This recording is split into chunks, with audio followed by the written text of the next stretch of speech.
Hello, everybody, and welcome to the Ring Rumble podcast. My name is V. My name's Brad. And go ahead. It was a really bad week. I mean, Not I think a very good week. probably just as probably on the same level as the new Joker 2 release. We haven't even seen Joker 2, so that's Right. not even saying We're just much. saying what people much said. It was yeah. unforgettable. I don't even think there was really anything. Even NXT had a slump. Yeah, it was just not a very exciting follow-up, especially to a pay-per-view like Bad Blood. So we're just going to start with Monday Night Raw, October 7th edition. We're going to ignore the fact that Sexy Red showed up in the very beginning, because who gives a damn? I don't know why she's there. I know it's because of Ava, but I just don't get it. Anyways, so CM Punk shows up, battered from his match this past Saturday at Bad Blood. Punk says he is in no condition to be here nor attempt to walk to the ring. It hurts to even smile. He says that he may be alive and a winner, but he doesn't feel like he's won yet. He's left with a lot of questions and doesn't know what the future holds. He thanks his fans, his peers, and those who don't like him at all. Before Punk could leave, Seth Rollins appears. Both men staring at each other. Seth walks past him to the ring. He starts off his speech to tell Punk to get well soon, and the sooner Punk heals, the sooner sooner he could beat Punk and retire him for good. He mentions how peculiar it was.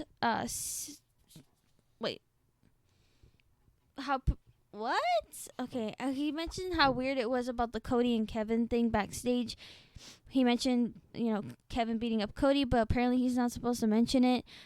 So he said he's back to destroy Bronson Reed. Bronson is not there tonight, but he knows that he's watching. He tells Bronson, 2 months ago, you may have tried to end my career just to make a name for yourself.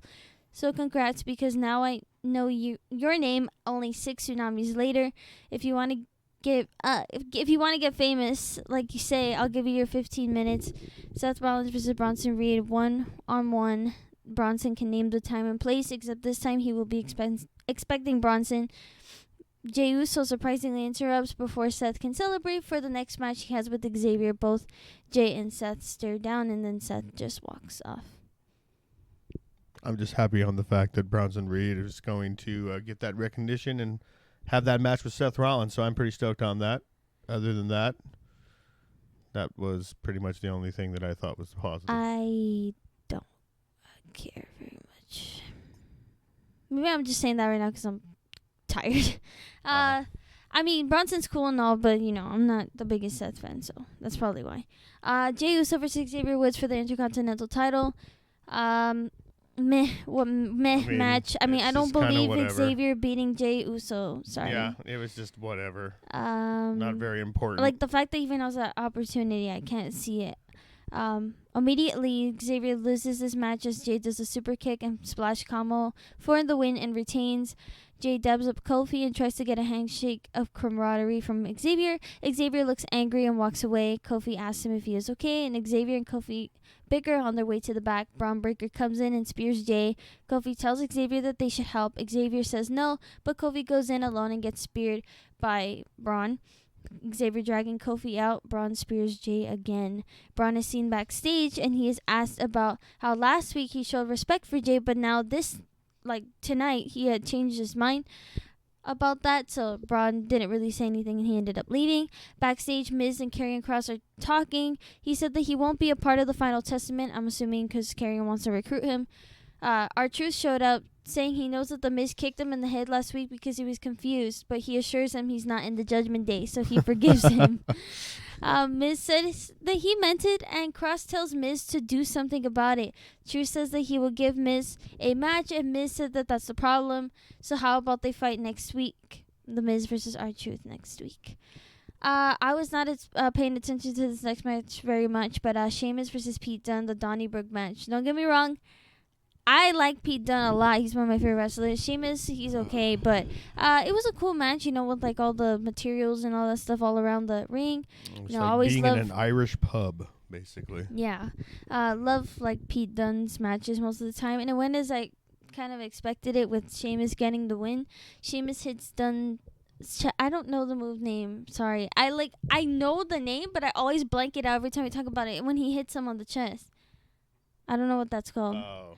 I don't know what the name of that I'm is. even drawing a blank on it too. Right But now. he did it on top of these whiskey barrels, and Pete's arms were stuck on that shillelagh or whatever it was.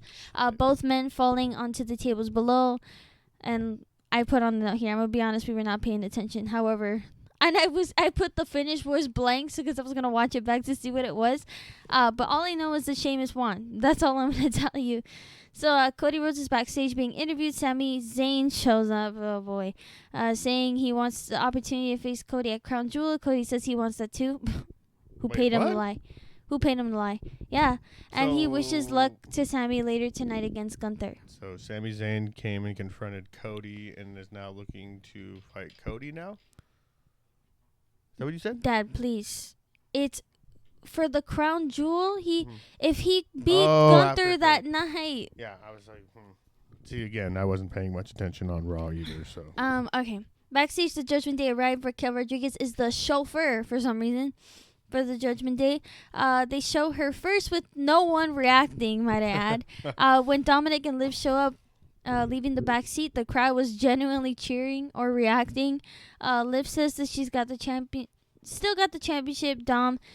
And now Raquel was going to be asked if she was part of the Judgment Day. Liv interrupting to say that they have to go now. Raquel was then asked again, but she didn't say anything and drove out of the parking lot.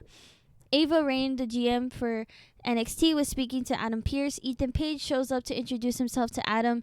He mentions how CM Punk costed him the NXT championship, and he would appreciate it if Adam would have a chat with Punk. Adam says that he doesn't appoint Punk to be a ref. Ava says she appointed Punk, and then Sexy Red shows up for some reason. Ethan gives attitude to her and left. Whatever. Yeah. Unholy Union, Alba Fire and Isla Dawn versus with the Pure Fusion Collective, Sonya Deville, Zoe Stark and Shayna Baszler versus Natalya, Zelina Vega, Lyra Valkyria, Kaden Carter, and Katana Chance. All women fight each other at the beginning. Nice tornado DDT by Alba. Nice leg drop by Lyra onto Sonya. And Lyra wins with the drop kick on Sonya for some reason, which is not her finisher. I kid you not, it was like such a quick match. Like literally, that was like all the notes that there could possibly be made. I just find it kind of absurd that she didn't even use her finisher, and yet somehow she won and beat the Pure Fusion Collective, who claims that everybody else are losers. I was just thinking about that vignette they did, and I was just all like, but you guys lost again. Yeah. So already we're on to the final main event, and I will say that this Raw was faster for a particular reason, because I did mention in the past that starting October 7th was when Raw was going to be 2 hours until it moves to Netflix next year. So yeah, that's why it was really fast, and a lot of people had a lot of complaints because it was more advertisements than anything else. So that is true. It was. Sami Zayn, maybe that's probably why it was so lame too. On top of that, I mean, Raw's, it's like a hit or miss for the most part, but yeah, definitely a miss on this one. Sami Zayn versus Gunther for the World Heavyweight Championship. Gunther is basically rolling him in the beginning, to be expected. Sami does his same old stupid babyface Hulk out, and then Gunther delivers nasty chops. Sami attempts the Blue Thunder Bomb, and then he eventually gave the Blue Thunder Bomb in the third attempt, which is really lame because we didn't get to see it, the Blue Thunder Bomb when he fought Ludwig. I swear, people in the front row did not want Sami to win, as they shook their head at like a no and at his triumphs. Like, I don't know if I'm getting a little delusional that I want people to be on my side with this, but I swear they were. Like, I felt like they really just did not care. Sami gave a haluva kick to Gunther against the barricade. Before Sami can give a haluva kick to Gunther, he in the ring, he gets clotheslined. Sami rolled up. Gunther kicks Sami and power bombs. Gunther gave 2 power bombs, and somehow Sami kicked out, which was so dumb because Sami ended up getting up as if he was completely unaffected by those power bombs. And I put quote here, "I'm so tired of this shit, to be honest. Sami Zayn is so fucking lame." Gunther gets Sami in a sleeper. Sami's hand is near the rope, but Sami knocks out and Gunther wins. Gunther placing his title up. Cody Rhodes music plays, and he faces off with Gunther. God, wow. Sami Zayn is so lame. I can't stress this enough, you guys. Like, this is coming from someone who was a deep fan. Like, literally, if I asked my middle school self who's my favorite wrestler at that time, I could tell you it was Bray Wyatt, Finn Balor, and Sami Zayn were my top ones at that time. I loved Sami Zayn so much. I even have an old playlist from 2015 of like my favorite songs of all time, and literally I think the 5th one was the Worlds Apart Sami Zayn theme song on there. So I've been a great fan for a long time. Well, this isn't Sammy's fault. This is the writer's fault. That's what It is the writer's fault. It's the writer's just fault. So annoying. I mean, so we can't sit there and throw all this hate towards Sami Zayn. This is a writer's thing. It is. It's true. I mean, he's the same guy that you liked back in 2015. No. Because the guy It's that I liked writer. back in 2015 had less accolades, and he could actually genuinely be called an underdog. But now he is not that underdog anymore. He's had enough titles. Because now he just seems like a whiny baby. Like, he's just coming in saying, like, wah, I didn't get my title shot. Or wah, my reign wasn't that long. But wah, I hate you, Gunther. Like, I'm just kidding. Like, Well, that's how he is. Well, again, this is not him coming up with those lines. He's boring. He's okay, boring, well, and I hate seeing the know same what? thing from him It over is and over. It is a dragged-on story, that is for sure. It is something that... It's not even just the story he has with Gunther. It's like every person he's faced lately. It's always like it's he has always to, like he has to be like, I have to beat you, like kind of yes. thing. And I then get like it. also what ticked me off too, I don't know if anybody paid attention to like kind of like the more kind of backstage news way before WrestleMania 40 even happened. Sami Zayn was complaining about not getting a main event match. Oh, yeah, When earlier that year, or no, the year before, no, that year he got a main event against fucking the Usos and won the tag team titles with Kevin Owens. That was the main event of night 1, WrestleMania 39. Oh, well. And it was after that he made that complaint. I'm like, dude, come on. Well, anyways, like, That's enough of that. yeah, I could get into that another time. But next week's match card includes R-Truth versus The Miz, Kofi Kingston versus Braun Breaker, and Bianca and Jade Cargill versus Damage Control for the women's tag team championships. Would you consider a good match on Raw? Probably the... No. I was about to say maybe perhaps the Gunther and Sami Zayn match compared to everything else that day. I guess. Was there like literally only 2 other matches or 3 other matches that day? I think the real heroes that day were the commercials. Yeah, honestly. I think those were the real winners that day. I think we saw the same commercial every time. I don't know. It's kind of hard for me to say the Gunther one because the things about Sami Zayn take me off in that. You have of Sami Zayn. It's not just because of that, because he just does it. He did his stereotypical stuff in that match. It's not just because he was just there. He did his baby face like, oh, suddenly I'm beating Gunther. Oh, also, it made me so mad hearing who's it, Corey Graves? No, not Corey Graves. Wade Barrett said that something about Sami Zayn being the kryptonite to Gunther. I'm like, what a fucking absurd thing to say. Like, this is... It's just all part of the thing, for Christ's sake. It's so painful. It's just part of the game here, Charlie. Yeah, I know. Good Lord. Okay, so let's move on to... I know that, but I can't put that shit aside. just All right, move on to NXT another October 8th basic- edition.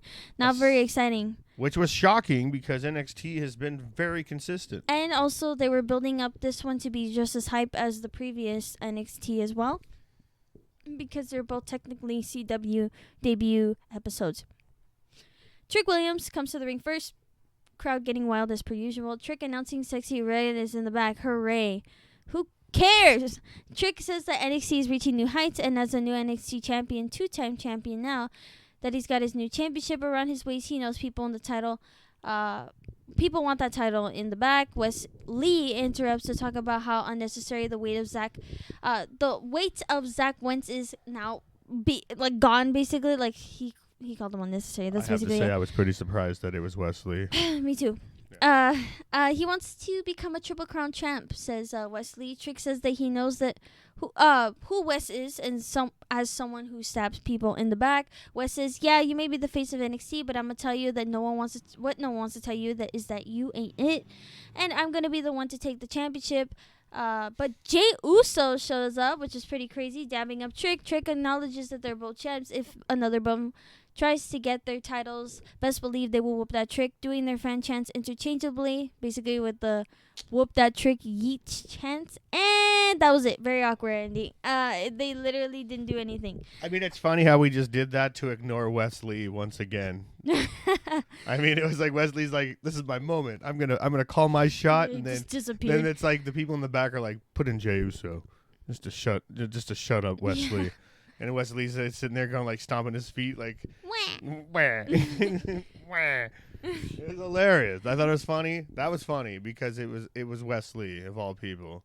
I just once again, the wah, hilarious. Kalani Jordan, the women's North American champ, and the women's tag team champs Bianca Belair and Jade Cargill versus the Fatal Influence, Jasmine Nix, JC Jane, and Fallon Henley.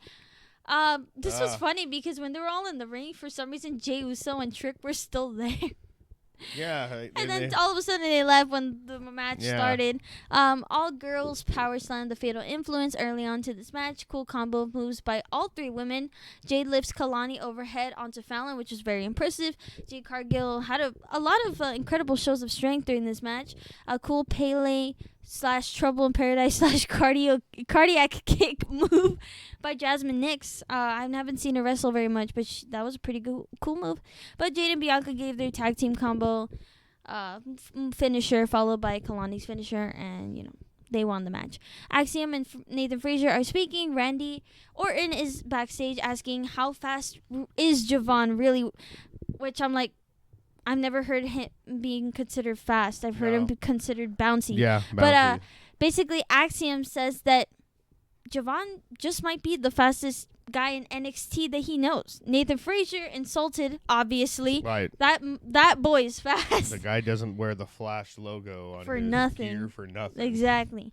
Randy tells Nathan that there's nothing wrong with being a hothead, as he got mad too at Axiom. Nathan says if Brandy is cool with it, then he's taking it and running with it. Axiom looking sad. Julia is being interviewed, and she was interrupted by someone off screen, and Julia says, "Hello, my old friend," and leaves. Ooh. Who could it be? Roxanne Perez heads to the ring. She says, she thought that last week, she's basically saying this like to mock the crowd, saying that she thought that last week was going to be the week when NXT's chosen one became the new NXT Women's Champion. But nope, once again, everyone is disappointed, and here she stands with the championship yet again. Maybe now everyone will believe that she is unbeatable, and in no time, they will bring someone else to challenge her, and an old friendship is gonna ignite. Cora Jade comes out and said for the past 9 months, also, I'm just gonna add this, she's not very good at promos. I'm just gonna get her off the mic. Nope, Low-key, get her off the mic. She was not good at all. And I did see people commenting on that segment, and a lot of people were saying, like, dude, get her off the mic. She's really bad. Well, she said for the past 9 months, she had to wait at home healing, hearing about the women's division being at its best. She was left out of the equation. She came back to make people pay for forgetting her. The Cora everyone used to know was naive, and the woman she is now, she will make NXT what it is. She says Roxanne deserves to be NXT Women's Champion. After so many years, their friendship is being mended, and that's very bad for the rest of the women in the locker room. Roxanne says that she knows that the championship shattered their friendship, but the championship will also bring them back together. Julia arrives. Before Julia comes in, her friend shows up, Stephanie Vaquer. Hooray. All women fight, and the NXT title is left in the ring, and both Stephanie Vaquer and Julia grab it, looking at Roxanne. That was the coolest part of this whole week, I'm not gonna lie. It was pretty damn cool. It was awesome. But there actually was another cool part that happened a little bit later in NXT. That's true. All right, backstage, the North Quarter Catch crew is together. Ren Sinclair says she's going to challenge Stephanie Vaquer for next week. Nice. I know. So Ren Sinclair's a great wrestler. She is. Charlie Dempsey commends her, and they walk into the halls to see Lexis King. Lexis watching back his match with Oro 2 weeks ago. Charlie asks why he's so obsessed with Oro Mensah and the cheating. Charlie says that if he wants to prevent the cheating from happening, then they should do a gentleman's battle, and Lexis likes the idea. Now, this is a cool part of the show. Tony D'Angelo versus Oba Femi for the NXT North American Championship. Tony beating Oba on his own for the most part during this match, but he is very hurt from Oba. Oba dropped Tony on the ring apron on his back. Oba pushed the family, including Adriana Rizzo, Oba gets ruthlessly attacked by an angry Tony D'Angelo. Overhead suplex by Tony onto Oba onto the ramp. Tony gives his spine buster, nearly winning. Wait. Tony gave a spine buster, but Oba nearly won at some point. With a very nasty chokeslam. It was kind of violent, but Tony kicked out actually, and Tony gave 2 suplexes to Oba. Oba counters before the third count to throw Tony across the ring. Before the third suplex, my bad. To throw Tony across the ring, which is pretty impressive because Tony's a pretty big dude. Oba was basically falling apart. Like, he was literally falling after he would do certain moves.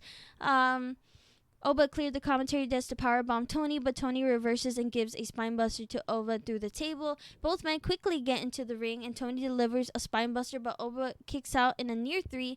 Oba grabs Tony's neck, but Tony reverses for a roll-up, and he wins! He is the new North American champion. I'm very shocked at that ending because I genuinely thought he would beat him clean, but that's not very clean if it was just a roll-up. I mean, I don't know how many people have watched any of the Rocky movies, but basically a lot of things occurred in this that were part of the Rocky films. There was Rocky 3, where there was their famous scene where Adrian is talking to Rocky, and Rocky says, "I'm afraid." He's like, "You want me to say it? I'm afraid." And then Adrian's like, "I'm afraid too. There's nothing wrong with that." Same thing that had that little promo before. Oh, yeah. And then he comes in, and it was Obafemi was Ivan Drago. And then when he freaking hurt him, it's the same scene where he's cut, he's a man, like that, and he freaking pulled it off. Rocky. Oh yeah, you know what?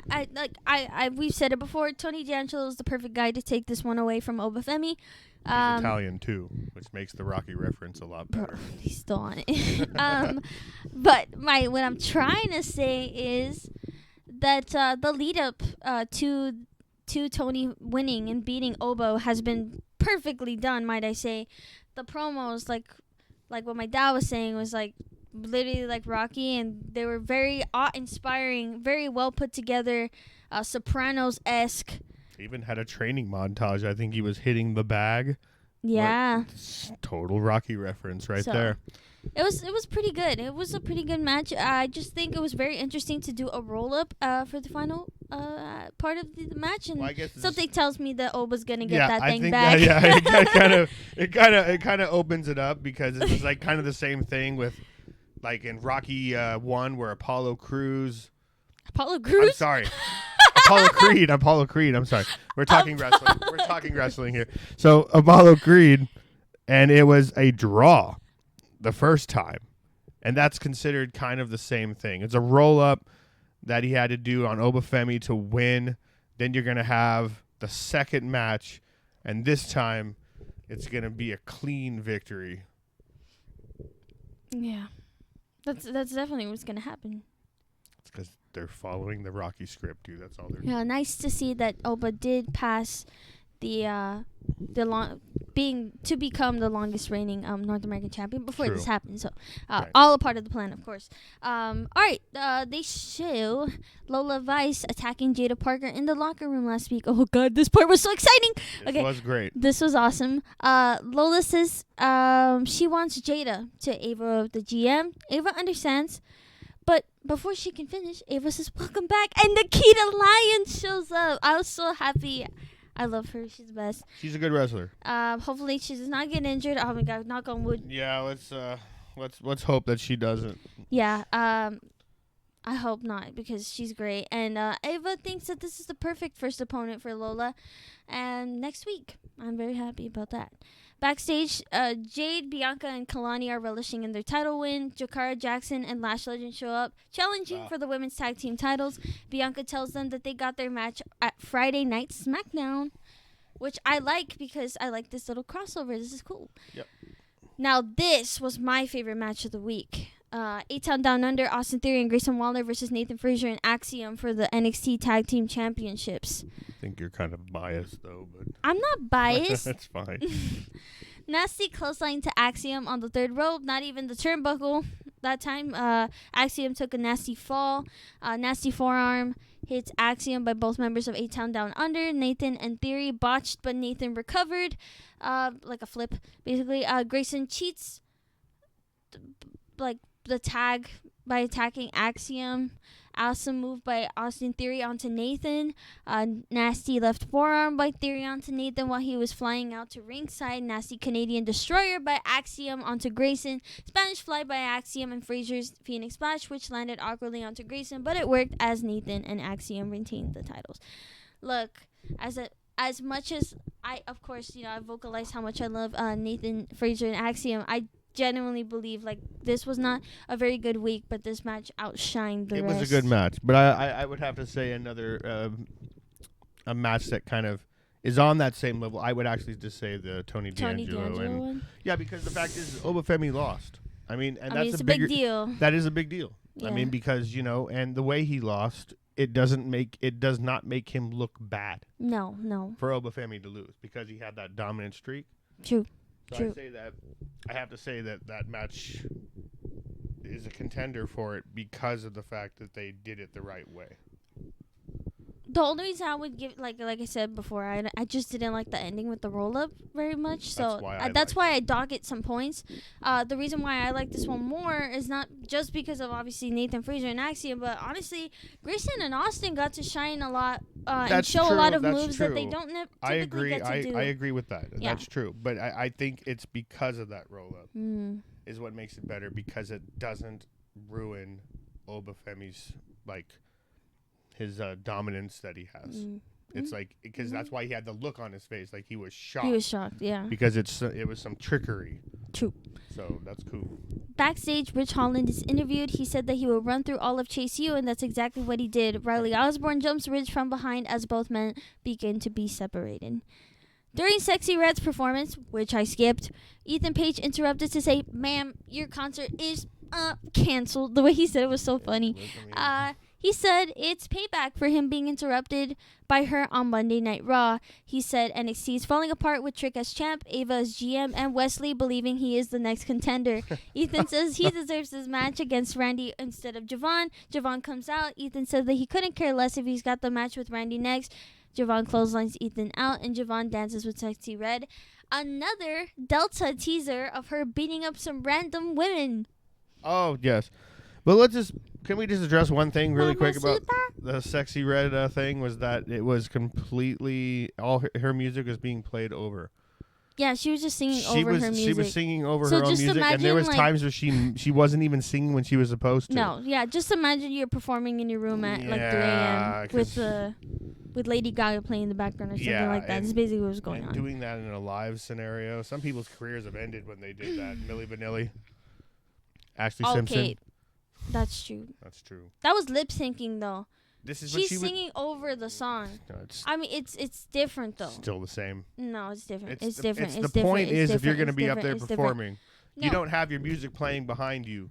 Yeah, but she's not lip syncing though. I don't want to be. I'm definitely not a Sexy Red defender, but she was not lip syncing. Maybe not the lip syncing thing is my thing. Is that when you're going to have your music playing over you. Milli Vanilli, we're lip syncing. That's true, but I think in some ways is it's a little bit on the same level. All right.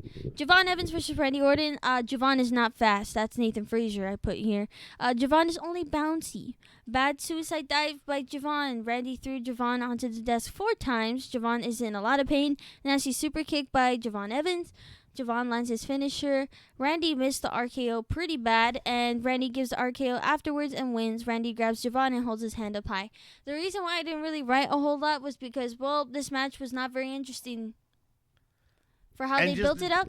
And I hate that they say that there was possibly backstage heat on Javon for that botched RKO when I felt like it was more Randy's fault than anything. Well, let's think about what he did. He spun in a corkscrew spin, and Randy Orton was supposed to grab him. Grab That's what him. I'm saying. I mean, that's a kind of a difficult thing. I agree. It's difficult. I just think that if agree. anyone's to blame, I don't think anybody was. I don't believe this idea that there was backstage heat on that. there's apparently a rumor. Well, about that's that. crazy because that's a tough one to hit. It is very hard to hit. I'm like, dude, you can't. Like, he's not like Prime Orton where he can like just do that shit like out of nowhere. He's also like 100 pounds heavier than he was. Right. Ethan Page, Wesley, and Ava are backstage. Ava tells Ethan and Wes that they have to earn their opportunity against Trick next week. Wesley versus Ethan Page, #1 contenders match for a shot at Trick Williams at Halloween Havoc. But as she was impressed with Javon Evans' performance, Javon is added, making this #1 contenders match a triple threat. Next week's match card includes Oro Mensah versus Lexis King, Gentleman's Duel, Riley Osborne versus Ridge Holland, Stephanie Vaquer versus Ren Sinclair, Nikita Lyons versus Lola Vice, and #1 contender match for the NXT Championship, Wesley versus Ethan Page versus Javon Evans, and Tony D'Angelo celebrates victory while the Halloween Havoc wheel appears for the first time. Should be a good one. Smackdown October 11th edition. Just go through this. All right. This was a boring one. All right, Jimmy Uso arrives first to say that he's been out of action, put on the shelf by his little brother, Solo Sikoa. He calls out Solo to say, "I plan on kicking your ass," immediately followed by Roman's music cueing. Roman tells Jimmy, he asks the crowd to acknowledge Jimmy first. He tells Jimmy that he gets why he's frustrated, but what Jimmy must understand is that since he is not an older brother, or Roman is not the older brother, nor a wise man, he doesn't understand revenge. He is the tribal chief, and that means he takes what's his. For 4 years, he had money, power, and respect, with everyone fearing us, meaning the bloodline. He admits that he doesn't like where the bloodline is right now, and he has no control. He says that the goats are here, which I'm like, I don't see Kurt Angle anywhere. That's what I said.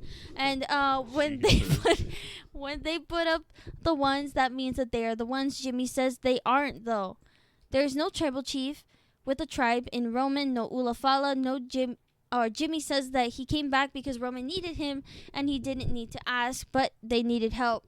Jimmy says that he knows one person they can get help from. Yeet chants ensue. Yes. Roman says no yeet. Jimmy says that he will forever be his tribal chief, but he is the only one in the family that still acknowledges him, and walks away. Interesting. And supposedly that was supposed to be the main event.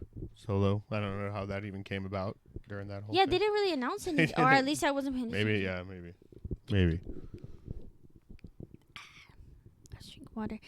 Carmelo Hayes versus LA Knight for the United States Championship. Andrade shows up. Which everyone seemed to be very distracted by him, which made no sense. He was just sitting there minding his own business. Exactly. He distracted Carmelo, but it seems simply that he's there to enjoy the match. Nice BFT counter by Carmelo. Nasty cutter by Melo, where both he and Knight hit their heads together. For some reason, both men distracted by Andrade, who's minding his business, as I said. Knight lands a BFT and retains. Very nice one. A very nice sell. Andrade said something to Melo that I cannot piece together, but he basically said that Melo dropped the ball on that match. That's exactly what he was kind of saying. Backstage, Jimmy Uso is walking down the halls and sees Cody. Cody gives his thanks to Jimmy for the save at Bad Blood. Jimmy says, "Consider it a favor, but don't expect any more." Cody warns Jimmy about who Solo is now, and Jimmy just says it's family business and went about his way. Vignette of Jakara Jackson and Last Legend. They are ready to win the women's tag team titles. I'm glad that they're going to be on SmackDown because, it's a cool change of pace having these little crossovers like this. Jakara Jackson and Lash Legend of Metaphor were making their way down the ramp. Kevin Owens came in saying that he's not supposed to be here, but Cody Rhodes turned on him. Cody Rhodes coming out and both men yelling at one another, getting pulled apart by security. Randy Orton pushing back Cody and making his way to Kevin, asking him to calm down. Kevin hits Randy unknowingly and Randy hits back. Kevin looking concerned and Randy seeming regretful of hitting Kevin. Kevin makes his way out. The match continues, though. The match between Metaphor, Jakara Jackson, and Lash Legend versus Jade Cargill and Bianca Belair for the women's tag team titles. Trick Williams in the audience, as well as Piper Niven and Chelsea Green watching near the commentary desk. Very quick match. Cool variation of moves by the Metaphor that I have not seen. Lash gets distracted and kicks Chelsea, which ends up Jakara is alone in the ring and was delivered Bianca and Jade's combo move, retaining the title. Jade and Bianca retain. Have they even named their signature move between Jade and Bianca yet? No, I don't think they have. No. I don't know. I'll have to look that up. Backstage, Cody and Randy are together with Nick Aldis, the GM. Randy begs Cody to calm down. Nick Aldis said Cody must be focused on his match against Gunther. Randy says, he said, be focused on your match against Gunther because I need you to win. I'm like, so there must be a bet going what? on. Yeah, there must be a bet going on between For the two what? GMs. Randy says that Cody must calm down and get on his bus and leave, claiming that he will fix everything going on with Kevin. Nick said, who would have thought Randy as the voice of reason, which is very true. Nia Jax and Tiffany head to the ring. Tiffany looking gorgeous as ever, might I say. I always say that every week, but she does look good every time. And I liked her outfit today. Nia gives credit to Bayley for putting one hell of a fight at Bad Blood. Nobody on this planet can beat her. Nobody in the locker room, and certainly not Liv Morgan. Calling Liv a little girl, she will annihilate Liv just like she did everyone else. And when she becomes the first ever WWE Crown Jewel champion, she grabs Tiffany's neck, rocking her head, and yells, "It's Tiffy time!" That's when Tiffany cashes in on Liv Morgan. Nia yells at Tiffany. Naomi comes out to tell Nia that the only reason Nia has the title is because Tiffany has helped her again and again. Naomi points out how she pinned Nia before. Nia said it took both her and Bayley to pin her, so that really means nothing. And Naomi says she doesn't need anyone to help her beat Nia, and she could beat Nia right here, right now. Nia says basically for Nick Aldis to get a ref down there, and she attacks Naomi. Liv Morgan's music plays with Raquel Rodriguez showing up, no pop. Liv and Dom following through. Liv says that she will go to ringside to watch Nia lose her match tonight, just as she will lose to Liv at Crown Jewel. Naomi versus Nia Jax, Tiffany, Dom, Liv, and Raquel at ringside. Nia smashing Naomi's head into the post very nastily. Weird transition into that leg DDT that Naomi does. Naomi drop kicked onto Nia's head onto the post. Nia Simone drops Naomi onto ringside, looking at Dom, calling him greasy and nasty. She called Dom greasy and nasty. All right. Tiffany attacks Naomi with her briefcase. Raquel confiscating it. No one cared. No one cared. Tiffany getting kicked by Naomi. Raquel distracts the ref before Nia could do her annihilated drop. Liv hitting Nia with the briefcase, allowing Naomi to powerbomb Nia and win. Surprisingly, that was not a title match, however. So Naomi didn't get no title. Rhea's music plays and Rhea attacks Raquel and makes her way towards Liv. Dom distracting Rhea, and Liv is saved by Raquel. Nobody cared about Raquel doing anything there, I'm gonna be honest. So, yep, that's it with that one. Backstage, Carmelo Hayes, he goes to Nick Aldis to say it's not fair that he beat AJ fair and square. And Andrade gets to make his way in here, distracting him. Nick reminds Melo that he is tied with Andrade, meaning Game 7, and whoever wins gets a United States Championship shot. Legado del Fantasma, Santos Escobar says that none of them are getting any title shots. Nick Aldis says Berto and Garza do have a match next week, but the special mystery team, which I know who that is, Motor City Machine Guns. Wow. Yep. Because they did sign their contract with WWE, and it seems as though they are surpassing NXT and going straight to, Makes sense. Pretty cool. Yep. Whew. Okay. Solo mentions how Jimmy is looking for revenge, but he won't get it. Although he's the big brother to Solo, Solo's a tribal chief now, and he asserts that Jimmy will acknowledge him. Backstage, DIY are arguing with the Street Profits. Nick Aldis says that the match that he had was amazing last week, but there are new tag teams coming next week, like I said, or a new tag team coming next week, as I said, Motor City Machine Guns. Nick Aldis, concerned, sees Kevin jumping Randy Orton. He calls for security as Kevin yells, "You picked the wrong side," to Randy. Kevin is pulled away and Randy is being medically investigated. Crazy. Main event. Solo Sikoa with the rest of the Bloodline versus Jimmy Uso. The match starts off with Solo telling Jimmy that he's a tribal chief and he will be acknowledged. Jimmy hits Solo, chopping him basically. Jacob, can you tell how disinterested I am?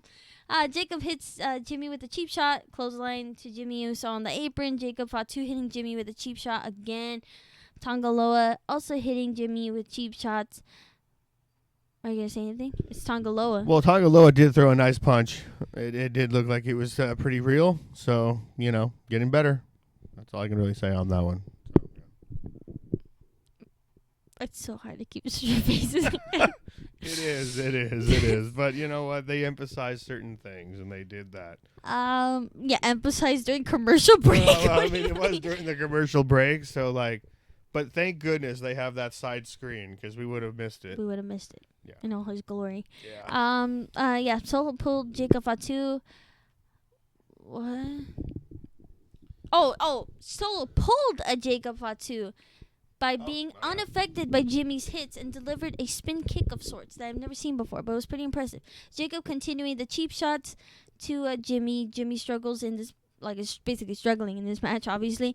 Jimmy begins super kicking, but to no avail. The bloodline will continue to distract Jimmy, ruining Jimmy's chance to Uso splash. Solo Samoan spiked Jimmy and Juan. The bloodline assaulting Jimmy. Roman's music plays, but funnily enough, when Roman's music plays, you could see Tama Tonga beating the shit out of Jimmy. And at the meantime, he did not care about Roman coming out. No, he did not. Roman eliminates each member up until Solo, whom he attacks with Jacob Fatu, saving Solo. Fatu gives his moonsault to Jimmy. Solo delivering a Samoan spike to Roman. Jacob and Tama Tonga yelling that they are dominant, and Jimmy tells Roman, "We need help." In the ring. Next week's match card is basically that's it. The Los Garza, Angel Humberto, Alejandro and Fantasma versus the debuting tag team. That's all they've announced. All right. Anyways, side notes and news, guys. not a lot at all. So I have quotes though, and they're not long. But okay. Well, the first one, the Crown Jewel Championship revealed at Bad Blood. Many people question what the purpose of the belt would be, and let me say, it literally has none. This title is exclusive to Saudi Arabia and will not be defended or shown on shows throughout the year that are not in Saudi. Supposedly, this championship was to elevate international shows in Saudi, so it's only going to be defended in Saudi. So it's like the Speed Championship. Basically, nice. Not shown anywhere. But speaking of Speed Champion, Candice LeRae became the first ever WWE Women's Speed Champion after, get this, who do you know she defeated to get that championship? Who? Io Sky. What? Yeah. Huh. Sorry, Candice LeRae fans. I'm a big Johnny Gargano fan, and as a Johnny Gargano fan, I feel like I'm not really technically a hater of Candice LeRae, but she's not good. I don't understand why she got it, but congrats to her because they weren't really doing much with her in the first place. You know what? So this is great. That's good for her. Yeah, this is great on for that her. side. Yeah, that's good. Can't hate that. So no, good for her on that. Congratulations. All right. Well, The Rock, as we know, returned at Bad Blood, and The Rock commented following his return, which he said on Instagram, quote, "The show ain't over until the final boss says it's over. There's no business like show business, and there's no connection stronger and more electrifying than that of the people's champ. You can feel the mana." I don't know what it means. Mana. Mana? Yes. What does that mean? Like in Souls type games and stuff, like mana is like kind of like your magic and all that kind of stuff. So I guess. You think he plays Souls games? Yeah, maybe.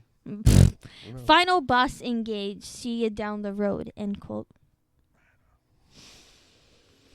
However, I must say something else though. There is a plan for The Rock's at what's it called? At WrestleMania 41. There is a plan. The plan was that there will be specifically for The Rock, a probable triple threat between him, Roman, Cody, and The Rock. However, there was an update when asked about the potential triple threat match at WrestleMania 41. The Rock responded that he has already gave his word that he won't be able to participate in Mania next year, as the schedule got too heavy. Oh. I feel like that's a work. Well, isn't he doing Wasn't he doing the live version of Moana or whatever? Is it a live action? I thought it was just the second one. No, it's a live action. Oh. I thought it was just the second one. I mean, just like that one game you like playing. What game? What's it called? What game do I like playing? That they did a live action and everyone like went all pissed off about it on the internet. Oh, Minecraft. Yes. So yeah, mana, I'd like means to magic. Oh. Yeah. Anyways, I'd like to forget that Minecraft movie exists. Thank you. So, yeah, I guess he said, The Rock says that he's not going to show up for WrestleMania 41. Ain't that interesting? I don't really buy that. Yeah, I mean, I doubt it. You're going to Las Vegas. I really highly doubt it. Yeah. Yeah, it makes no sense. All right, Drew McIntyre's injury following the Bad Blood match. Pretty nasty. Drew was hit on the head with the toolbox, causing a large gash with what seemed like a lot of blood.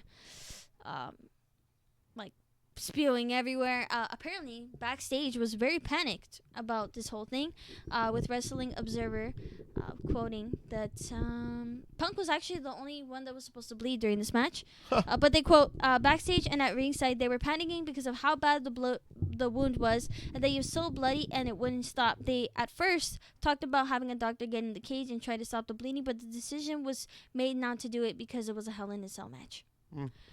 Which, if I'm not mistaken, wasn't the WrestleMania 39 match between Finn Balor and Edge a Hell in a Cell, or was it just so happened to be a cage? WrestleMania. I think it was a cage match, but it had a top on it. Well, then it was technically considered a Hell in a Cell then. Yes, it was a Hell in a Cell match. And guess what? It has a top. And guess what? There was a medical examiner who came in, and that match got cut short. And for some reason, Edge wins. That's when Finn had to get the 14 staples on the top of his head as well, because he got hit with a ladder to the head. Kind of similar injury. And how many staples did Drew have? If I'm not mistaken, I think he had like a good 16. He had more than... Well, I did hear something I did read something that they were saying that they are now allowed to do cutting. Yeah. And like, well, I figured that's what Punk did during that match. They gave match. permission now. It's like if it's based off angles now, depending on storylines and certain matches, they did make it so you can do it now. Yeah. So But that's a good idea. An interesting character replied to these to Drew McIntyre's photo of the staples on his head. Ryback actually said, quote, I've never done this or anything close to this to any of my opponents. I would say whoever did this to him is beyond reckless and very dangerous to work with, end quote. And for those who don't know, which I'm sure if you're watching a wrestling podcast, you probably know, Ryback doesn't like Punk very much. He never has, and they beefed for a long time. But Ryback, I would say, is a terrible wrestler who hurt a lot was of people. very dangerous. Yeah. Very stiff, very dangerous. Ironic that he's saying things like that. Yeah, I thought that was pretty funny to mention. He's all right. Goldberg ripoff. Yeah. This is the last one. I saved this one for last because it's so exciting. Get ready for this. The plans for Raquel Rodriguez after Bad Blood revealed she is officially part of the Judgment Day faction. The end. Well, he kind of thought that was going to happen. Exactly. So. That's what I was saying. I'm like, why is this even news? All right. Well, I mean, but they already kind of messed up on that one. They already kind of screwed the pooch on that one because I thought... What the fuck is a pooch? Well, it's considered something a sports term. Anyways, but the thing is that when Rhea came out, Raquel... Remember how I was saying that Raquel needs to show dominance to establish herself in this? She got beat the fuck up. And she got beat the hell up. Yeah, dude, I was like, when I saw her come out, when the music hit, I was thinking, all right, this is her time. And then... Nope. Nothing. And I'm also there going like, well, thank you, Raquel, for coming by, because now it meant absolutely nothing. No, yeah, just made your stock went down. Oh, good Lord. Not a very good follow-up. I mean, like, honestly, they really built this pay-per-view up, and it was a decent pay-per-view, I must say. There's a few storylines that might kind of pick up a little bit, I guess. I mean, it was just kind of boring. What I find the most unfortunate, though, is that, I said that Tiffany wasn't going to cash in at Bad Blood, but I don't want her to cash in at Crown Jewel. I don't think she's going to cash in at Crown Jewel, dude. I think she has a lot of emotional trauma because she will of come the out. abuse that Nia Jax has given her. No. She will, dude. Because if you think about it, she said that Tiffany will obviously come out and she will cash in on Liv, right? But she's going to cash in on Nia. Exactly. Yeah, that's what I'm saying. So she'll most likely cash eventually. in there. Yeah, because Nia's abusive nature. Which is so lame. I'm It is, sorry, it's but the stupid. Saudi crowd is just not exciting. Be careful here. That's not even. That's not even.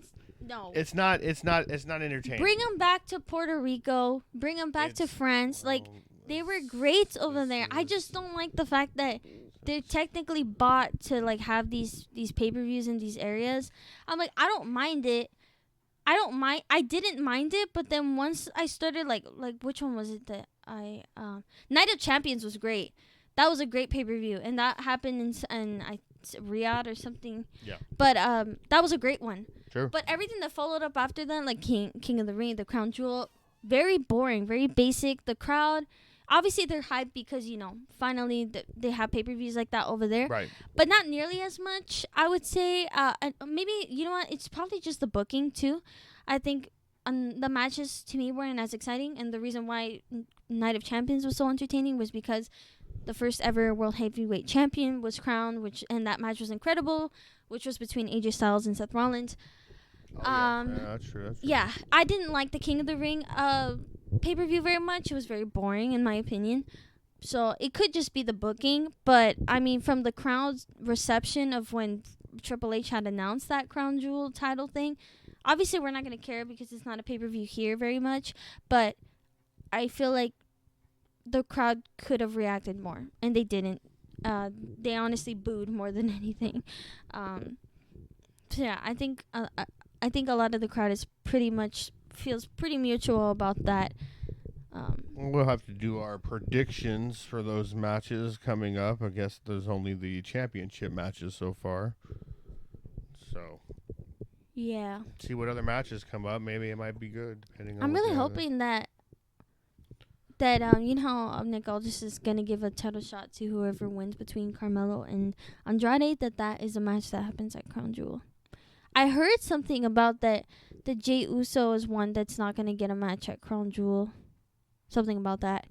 But it'd be kind of cool to see LA Knight versus Andrade or LA Knight versus Carmelo at the Crown Jewel. I think it's gonna be Andrade, but I think it's gonna be we'll Andrade. see. I'm just throwing in there the possibility, but Maybe it might be a triple threat. That might be better. maybe. So yep, that's it, you guys. Yep. Did you guys agree with us that it was a pretty lame week, or did you guys Yeah. think it was good? What did we miss that made it good? What do you think of the Saudi crowd? Am I just like? Yeah, I mean, like, do you think that they Do you should think kind they of? were- I mean, it's only because I know they invest a lot of money over there and like into it, and it's like it's a big. There's a lot of market going on over there. They're trying to push, which I understand. Do you think the Crown Jewel title is a bad do you think idea? it's, yeah, Stupid it's like, idea. Do you think it's kind of dumb to have? I think it's very dumb to Yeah, have I it don't in know. just If one that's spot. what it's only going to be for, I don't really that's get it. lame. It's So- not like someone's going to come out and say, like, I want that title, next time at Crown Jewel. Yeah, Like, are they Crown gonna- Jewel a year from now. Yeah, a year Like, from no. now. It's like, are they going to be like, next week we're going to go wrestle in Saudi Arabia for that title? I mean, it doesn't make any sense. No. But anyways, yeah. So like, yeah, Yeah. thoughts or anything like that, and Mhm. all right, All right. See ya, guys. have a good one.